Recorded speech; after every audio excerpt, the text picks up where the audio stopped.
Today I'd like to go over how we've been using the Byrna, and I'm going to go through a test fire with it for the first time in 6 months with 2 magazines and a CO2 swap. If anyone hasn't seen my other videos, this is our Byrna HD. We got the orange for several reasons, for places to carry and all that kind of stuff, and for what I was wanting it for.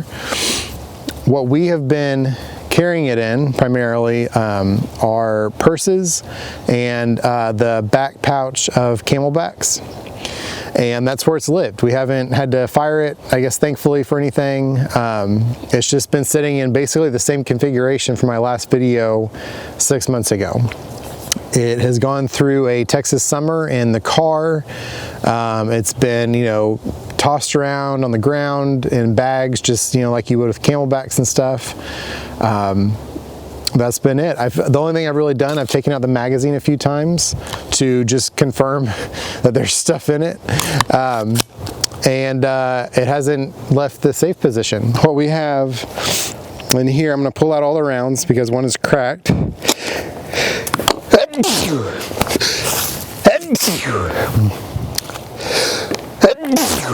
And if anyone's wondering, this is the reaction you get from touching these things. And yes, I should probably have some nitriles on. So I want to show something. Let me find the one that we had. And let me make sure to say you should definitely wash your hands with these. So this is the round that has been in the Byrna itself. As you can see, hopefully, let's see if we can get some good light on it. There we go. As you can see, it's cracked. I think that was the exact position it was sitting in for this position up here, your chamber indicator. That's the best thing I've been able to come up with. And then if you notice on here, see if I can zoom out. On here, you've got a few indentation marks, like right there, and a few others. Maybe, yep. So I definitely have had the same issue, clearly, that other people have had. These are the other 3 that have been in that magazine. As you see right here, I guess, my nose is still definitely running. These are okay. There's a residual powder that is on these. And, sorry, my nose is just running like crazy. There's residual powder, but they are not broken. So, they're out of, what, 5? Yeah, out of 5. There are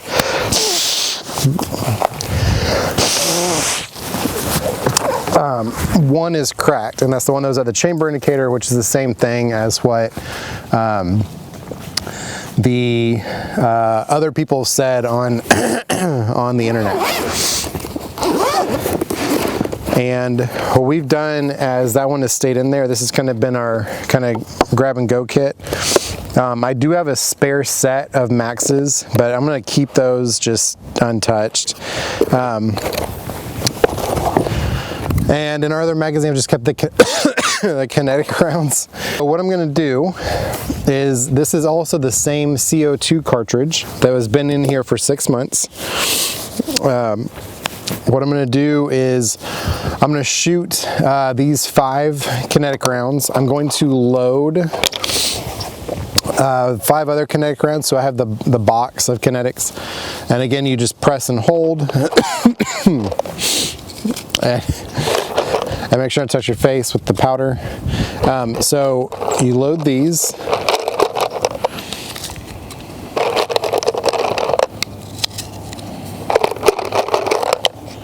All right. And then we'll chamber it. And remember, this is a good thing to point out. I'm going to put these here so they don't roll away. All right, so on here, let me stand up. So since this is now the kinetic round, and I made sure earlier that it was clear. So what you do, so you have loaded your magazine, right? And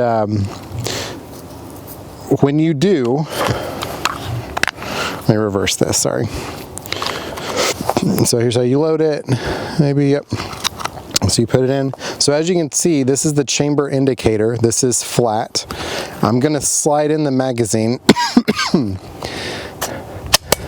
And as you see, the chamber indicator is now up.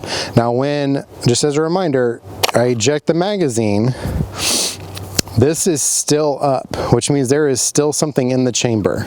So just like any other firearm, don't put anything in front of the barrel or your face or anything down the barrel you don't want to destroy, right? Even though it's a non-lethal. So then you're going to take and press here, and then you should watch, and then there it's empty. So this is now flat. So what I've been doing is I will flip it over, and you can see, I mean, with obviously better light, you can see, let's see how we can make this work.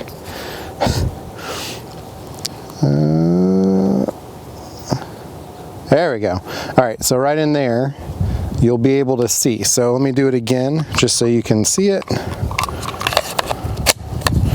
All right, so magazine removed. The chamber indicator is lifted. So now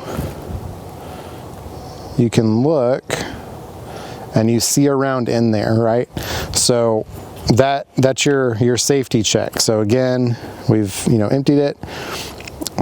Sorry, and there you go. So you don't see anything there, and then that's your check. All right, so what I'm gonna do is I am going to, we'll load these two, take these two magazines, load with 5 rounds each of kinetic rounds. Then we're gonna use the CO2 cartridge that's in here, that's been in here for 6 months. And then I'm going to show reloading the max rounds with 1 kinetic, since one's obviously destroyed. And we're gonna see how this handles still firing. So I'm gonna reposition the camera and we'll pick up there. Here I've got probably about 20 feet. Safety glasses on. Just remember, you wanna make sure you only get 2 pair of eyes. Make sure you keep them safe. All right, so what I'm gonna do is I'm gonna go and draw. I'm gonna go to the fire position. We're gonna do a few rounds. Ready?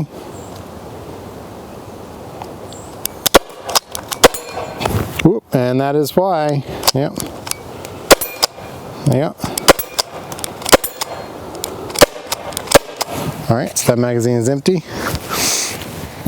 Let's go and change. And again, this is the same magazine. All right, so the reset, this is something I would like to show. This is your reset. So I have just fired. I'm in a safe position, everybody watching. So I've just fired.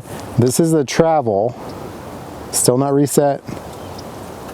Still not reset. And if you look, so that Byrna stuff. So all the way up there, sometimes I had to push it up like that. So I'm gonna fire it again. There you go. Oh. All right. All right. So if you notice, let me try it again. All right. So I'm going to release. On that one, it did reset, but you do have to force it sometimes, so it is not like a pistol. So we're going to take it, and that's it. So we've discharged the magazine. So what I'm going to do now, I'm going to put it back on safe. We are going to make sure that the chamber is down after I get the blowback from the max rounds. They're still in there for sure. So what I'm going to do is we are on safe. All right, and remember, you don't want to undo this because this is under pressure, right? This is where your CO2 cartridge is. So on the back of each magazine,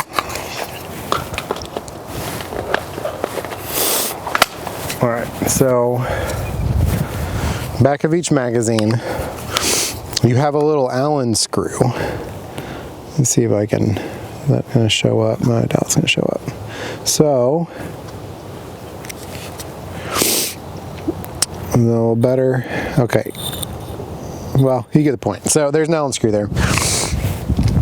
So on the back of this, remember as you draw, this is a good point too. Let's just do some good firearm basics. So, or not firearm, YouTube, Byrna. So anytime you pull anything, this is a good practice just when you're using drills too. As you pull it, you want to pull so your finger is always out of the trigger, right?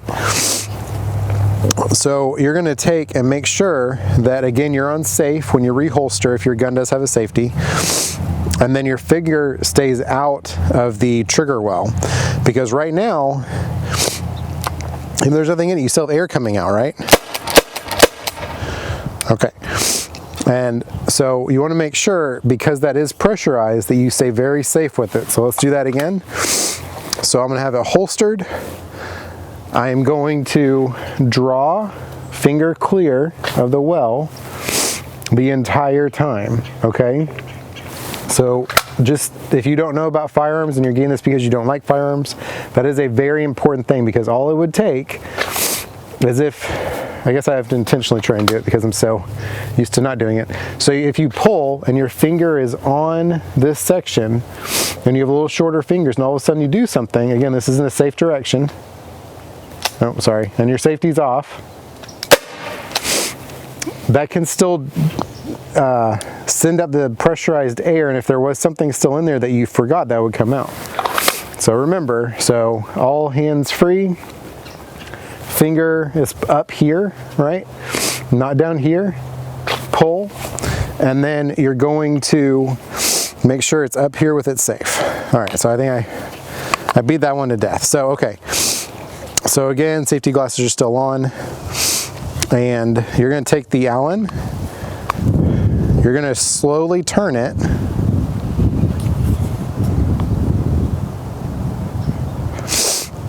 just one turn, you'll hear a hiss. Okay, there you go. All right, so even though there was one hiss, you want to keep going with the second hiss, all right? And still, good practice is you do slow turns, right?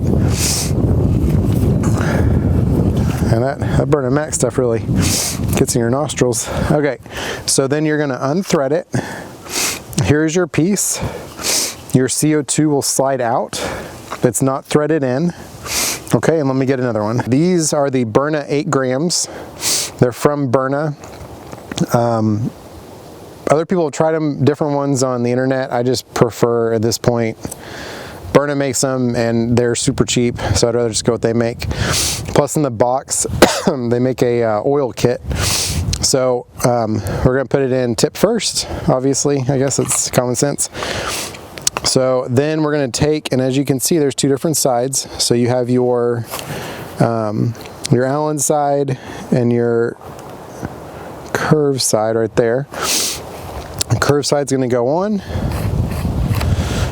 and follow the directions. But again, I am treating this safe because there is nothing inside that can be pressurized at this time. Okay, so I've got it threaded in just a little. Then I'm going to take, again, the Allen. I'm going to match it up. Again, I'm on safe. We're going to thread it. You'll feel some resistance. And you'll make it go flush with this right here. I'm going to put the Byrna Max in, but what I'm going to do this time, and this will be my experiment, maybe for the internet, I don't know, we'll see. I'm going to take the kinetic round, like I said before, I'm going to put that on top because I think the issue is that the kinetic round is pushing up against here, your chamber indicator, right? And if you look inside, let's see how well this works. So if you look inside,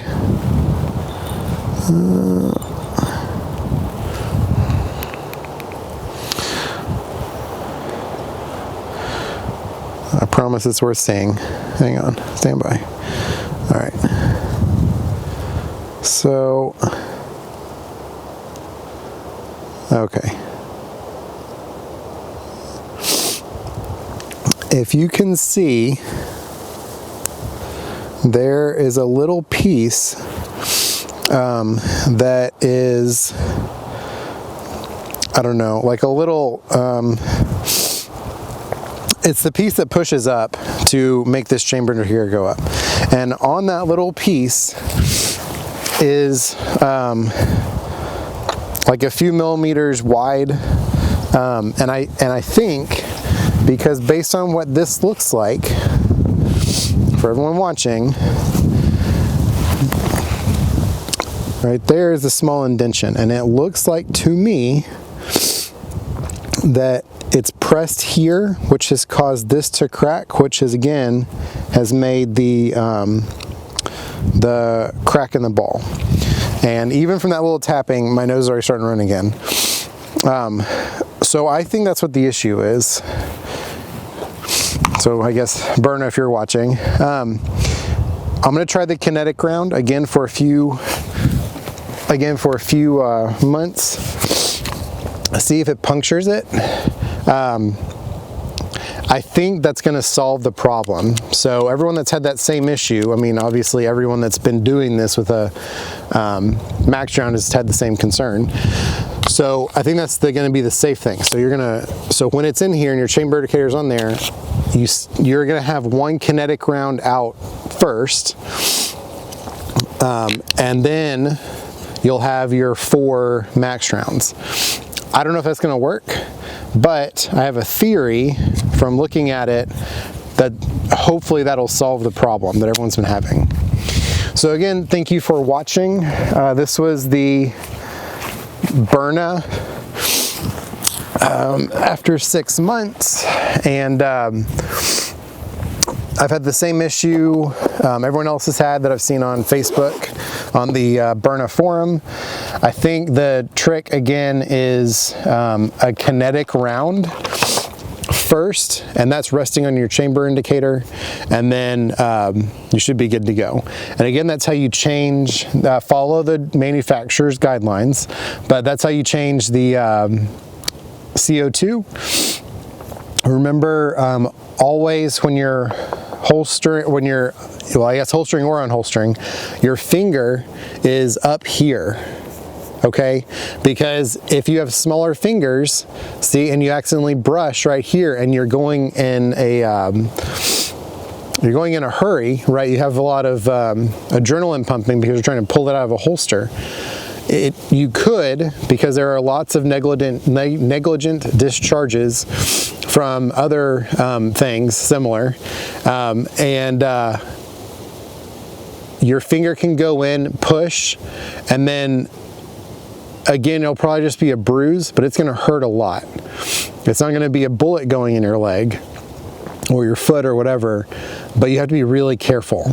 And again, you saw my demonstration with the safety glasses. The reason you wear safety glasses, even if it's a non-lethal, just like in, I guess, I don't know, paintball or stuff like that, is because your ease of having something come back at you from a hard surface is really easy, especially when you're doing something with a relatively low velocity, that is easy to bounce back. So you saw, that's the reason I have my safety glasses on. I hit the metal target, and the almost all the balls except for a few came straight back, or at least pretty close.